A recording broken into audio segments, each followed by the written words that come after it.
Hoje nós vamos conversar sobre algo muito simples. Por exemplo, se Deus existe, então como que a gente pode provar isso? Isso é complicado. Talvez você fique um pouquinho decepcionado com a resposta, mas nós não temos provas nem do criacionismo nem do evolucionismo. É muito interessante o que diz aqui em um livro, esse livro aqui, deixa eu mostrar para vocês, Mistérios da Criação, de James Gibson e Humberto Haase.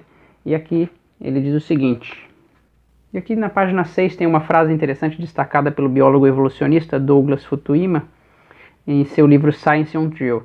Ele diz assim: a criação e a evolução exauriram as explicações possíveis para a origem dos seres viventes. Ou os organismos apareceram na Terra totalmente desenvolvidos, ou isso não aconteceu. Se assim não foi, eles devem ter se desenvolvido a partir de espécies pré-existentes através de algum processo de modificação.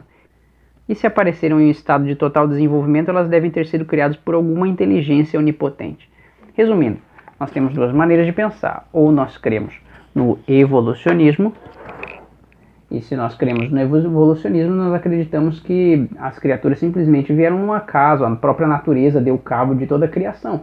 E se nós acreditamos no criacionismo, nós acreditamos que há um certo arquiteto, foi uma produção inteligente no universo. Como é que a gente pode entender isso? E se eu acredito realmente na criação, eu tenho que responder uma pergunta básica. Quem é Deus? Ao abrir a Bíblia no livro de Mateus, capítulo 22, no verso 37, Jesus nos pede algo que parece um pouco impossível. Ele diz o seguinte: amarás o Senhor teu Deus de todo o teu coração, de toda a tua alma e de todo o teu entendimento. Tá certo, se eu tenho que amar a Deus, quem é Deus? Como eu posso amar a Ele? E será que existe uma maneira realmente de conhecer a Deus? E por isso, para conhecer a Deus, nós precisamos entender um processo que, dentro da teologia, os estudiosos chamam de revelação. Certo? O que é a revelação? É você mostrar algo que está oculto, como que se revela algo. A revelação é o processo pelo qual Deus tenta se fazer conhecido ao homem através de alguns meios. Nós podemos separá-los em revelação geral, que é a revelação através da natureza, e a revelação especial, através das Escrituras e também de Cristo Jesus. Deus não se apresenta através de provas, mas Deus se apresenta através de evidências, dando a cada um a oportunidade de crer ou não. Em Romanos capítulo 1, no verso 20, diz o seguinte: porque os atributos invisíveis de Deus, assim o seu eterno poder, como também sua própria divindade, claramente se reconhecem desde o princípio do mundo, sendo percebidos por meio das coisas que foram criadas. Através da natureza nós conseguimos observar uma estrutura totalmente planejada.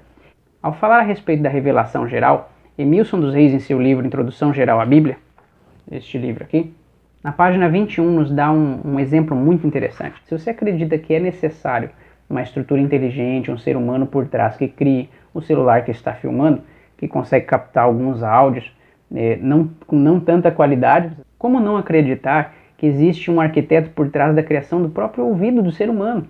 Olha só que incrível. Emilson dos Reis, na página 21, nos diz em seu livro que o ouvido possui em seu interior fibras extremamente sensíveis, capazes de distinguir 1.500 tons diferentes. Também se ajusta por si mesmo, de modo que possamos ouvir o truar de um canhão sem dano algum, e o andar do gato quando os sons mais altos estão ausentes. Então é muito interessante como o ouvido ele é capaz de captar cada som, como a visão é capaz de ajustar um foco tremendamente mais rápido do que uma câmera, e você acreditar que tudo isso é mero acaso, veio de uma explosão, é complicado. Eu acredito que é necessário ter mais fé para acreditar na evolução do que na criação. Então nós podemos observar que através da revelação geral, Deus se mostra através da sua natureza, através do organismo humano. Não só através do organismo humano e da natureza, como nós também podemos entender o universo e sua complexidade. O próprio desenrolar da história que nós estudaremos mais tarde. E contudo, mesmo com tantas provas, Deus sabia que o ser humano tem essa necessidade de respostas. E por isso Deus nos deu a revelação especial. E através de seu amor, Ele inspirou os seus profetas para que seus profetas pudessem levar a mensagem da palavra de Deus e levassem até eu e você nos dias de hoje. Através dos profetas, Deus nos deu a sua lei. Nós podemos entender como a lei é importante porque ela descreve o caráter de Deus. Lá em Salmo 111, no verso 7 e 8, diz o seguinte: As obras de suas mãos são verdade e justiça. Fiéis todos os seus preceitos. Estáveis são eles para todo sempre, instituídos em fidelidade e retidão. Todos os preceitos de Deus, todas as leis, todas as suas normas, elas duram para todo sempre, elas descrevem a criação de Deus e nos mostram toda a estrutura pela qual Deus trouxe a criação à existência. E Deus, conhecendo a dificuldade do coração humano em crer nele, ainda amou o mundo de tal maneira que deu o seu Filho unigênito para que todo o que nele crê não pereça, mas tenha a vida eterna. Isso está escrito lá em João capítulo 3, no verso 16. Cristo Jesus foi aquele que tornou Deus conhecido através de seus atos, através de seu amor e através daquilo que fez por cada um de nós. Através de seu caráter, através de suas ações, ele nos deu a clara demonstração do caráter de Deus. Mas ainda sobra uma pergunta: se Jesus realmente é Deus, por que Jesus não terminou com tudo? O que nós estamos esperando? Por que o ser humano ainda sofre? Geralmente são essas questões que entram em nossa mente.